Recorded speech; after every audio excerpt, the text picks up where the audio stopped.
नमस्कार। Rankers academy में स्वागत है। आज हम रामधारी सिंह दिनकर जी के बारे में पढ़ेंगे।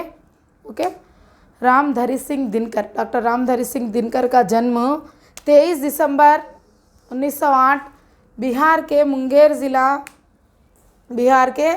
ज़िला सिमरिया गांव का नाम क्या है माँ?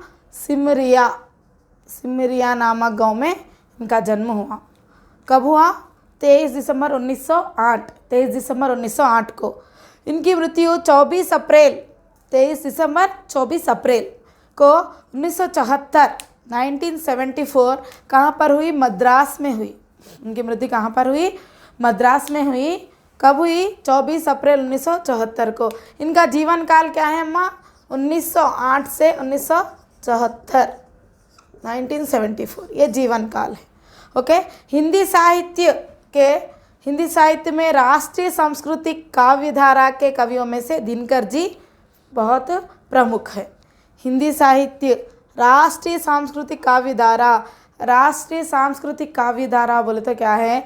जब पीरियड क्या था, उन्होंने जब रचनाएं लिखते थे, जब आज़ादी का आंदोलन चल रहा था, राष्ट्रीय सांस्कृतिक धारा के बारे में काव्य रचनाएं लिखते थे, इसलिए इन्हें क्या कहते हैं? दिनकर जी के साहित्य में देशभक्ति और राष्ट्रीयता की भावना भरी है। दिनकर जी के साहित्य में क्या भरी है? देशभक्ति और राष्ट्रीयता की भावना भरी है, इसीलिए इन्हें क्या कहते हैं? राष्ट्र कवि कहते हैं। क्या कहते हैं अम्मा? राष्ट्र कवि कहते हैं। ओके, इनका जन्म, इनकी मृत्यु और इन्हें राष्ट्र कवि किस लिए कहते हैं? 1934 से 42 तक सीतामढ़ी में सब रजिस्ट्रार थे। क्या थे अम्मा? सब रजिस्ट्रार थे। कहाँ पर? सीतामढ़ी में। फिर 1950 से 52 तक मुजफ्फर कॉलेज में, कौन सा कॉलेज? मुजफ्फर कॉलेज में हिंदी विभाग के अध्यक्ष थे। कौन से विभाग के? हिंदी विभाग के, हिंदी डिपार्टमेंट के अध्यक्ष थे। उसके बाद भागलपुर विश्वविद्यालय के उपकुलपति थे। क्या थे अम्मा? भागलपुर विश्वविद्यालय के उपकुलपति थे और ये राज्यसभा के सदस्य भी थे। 1966 में राज्यसभा के सदस्य थे। लगभग इन्होंने 12 वर्ष तक काम किया। इसके बाद हिंदी सलाहकार समिति के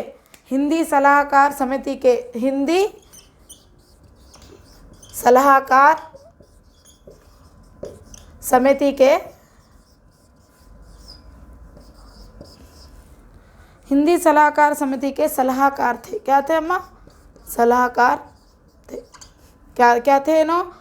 सीतामढ़ी में सब रजिस्ट्रार थे और मुजफ्फर कॉलेज में हिंदी विभाग के अध्यक्ष थे, भागलपुर विश्वविद्यालय के उपकुलपति थे और हिंदी सलाहकार समिति के सलाहकार थे और राज्यसभा के सदस्य थे।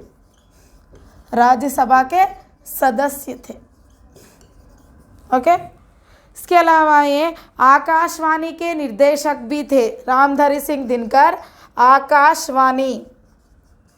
आकाशवाणी के निर्देशक भी थे। ओके, आकाशवाणी के निर्देशक, हिंदी सलाहकार के सलाहकार और राज्यसभा के सदस्य। और क्या है? भागलपुर विश्वविद्यालय के उपकुलपति। रामधारी सिंह दिनकर के प्रमुख काव्य क्या क्या है? प्रणभंग कब लिखा है? 1929। रेणुका 1935, हुंकार 1939, रसवंती 1940, द्वंद्व गीत 1940, रश्मि रथ 1952, नील कुसुम 1955, नीम के पत्ते 1954, परशुराम की प्रतीक्षा 1963, कुरुक्षेत्र महाकाव्य है इनका 1946। नेक्स्ट बारडोली का विजय।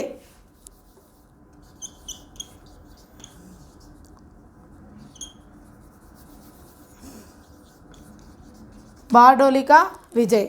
नेक्स्ट उर्वशी काव्य संकलन है इनका, इस पर ज्ञानपीठ मिला है।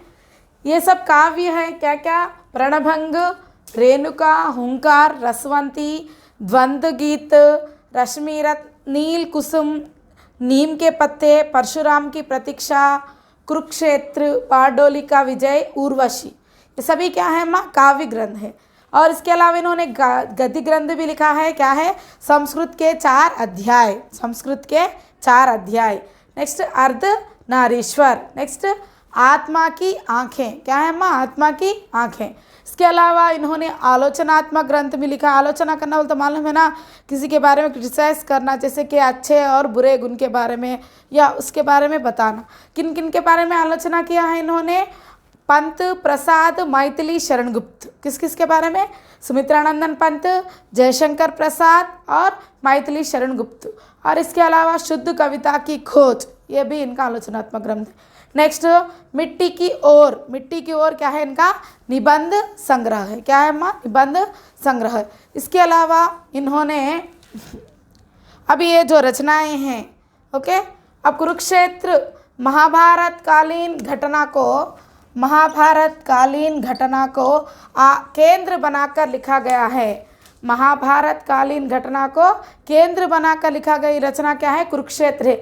इसलिए इसे क्या कहते हैं? आधुनिक युग की गीता कहते हैं। क्या कहते हैं माँ? आधुनिक युग की गीता कहते हैं। रश्मिरथ कर्ण की जीवनी है। रश्मिरथी क्या है? कर्ण की जीवनी है। उर्वशी क्या है? पौराणिक कथा है। ये नाट्य काव्य, सर गीत काव्य है। ओके, इसके अलावा इनके पुरस्कार भी हैं। पुरस्कार में देखिए, पुरस्कार रामधारी सिंह दिनकर जी के पुरस्कार 1959 में संस्कृत के 4 अध्याय पर, संस्कृत के 4 अध्याय पर इन्हें कौन सा पुरस्कार मिला अम्मा? साहित्य अकादमी पुरस्कार। साहित्य अकादमी पुरस्कार किस रचना पर मिला? संस्कृत के 4 अध्याय। नेक्स्ट 1972 उर्वशी काव्य संकलन पर। कौन सा संकलन? उर्वशी काव्य संकलन पर इन्हें कौन सा पुरस्कार मिला? ज्ञानपीठ पुरस्कार प्राप्त हुआ। कौन सा पुरस्कार प्राप्त हुआ माँ? ज्ञानपीठ पुरस्कार प्राप्त हुआ। इसके अलावा 1959 में इन्हें पद्म भूषण की उपाधि से भी नवाजा गया। ओके, पद्म भूषण की उपाधि भी मिली इन्हें। नेक्स्ट 1999 में भारत सरकार ने उनकी स्मृति के लिए एक डाक टिकट जारी किया। उनकी स्मृति के लिए एक डाक टिकट जारी किया। ओके, इसके अलावा दिनकर जी कौन कौन से भाषा में निपुण थे? हिंदी, बंगला, संस्कृत, उर्दू और अंग्रेजी भाषा में बहुत कुशल थे। ओके, आपको याद रखना है, दिनकर जी से संबंधित प्रश्न आएंगे। ओके, यहाँ पर एक बात याद रख लीजिए, पिछले परीक्षा में इस तरह से पूछा गया था कि द्वितीय विश्व युद्ध के बाद रामधारी सिंह दिनकर द्वारा लिखी गई रचना कौन सी है, या विश्व युद्ध के बारे में। अब देखो, महाभारत क्या है? एक युद्ध है। उसको आधार बनाकर क्या लिखे रामधारी सिंह दिनकर जी? कुरुक्षेत्र लिखे। ओके, इसलिए कुरुक्षेत्र को क्या कहते हैं? आधुनिक युग की गीता कहते हैं। तो प्रीवियस क्वेश्चन ये था कि द्वितीय विश्व युद्ध के बाद रामधारी सिंह दिनकर द्वारा लिखी गई रचना कौन सी है? कुरुक्षेत्र है।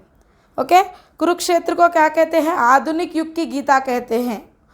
अब बहुत सारे प्रश्न आपको इसमें से आएंगे, आपको याद रखना है इनकी रचनाएं, इनके पुरस्कार और इनके कौन कौन से रचनाएं, काव्य ग्रंथ कौन से हैं, गद्य ग्रंथ कौन से हैं, ये सभी याद रखना होगा। और इनका कार्य भी आपको याद रखना होगा, जीवन काल भी याद रखना होगा।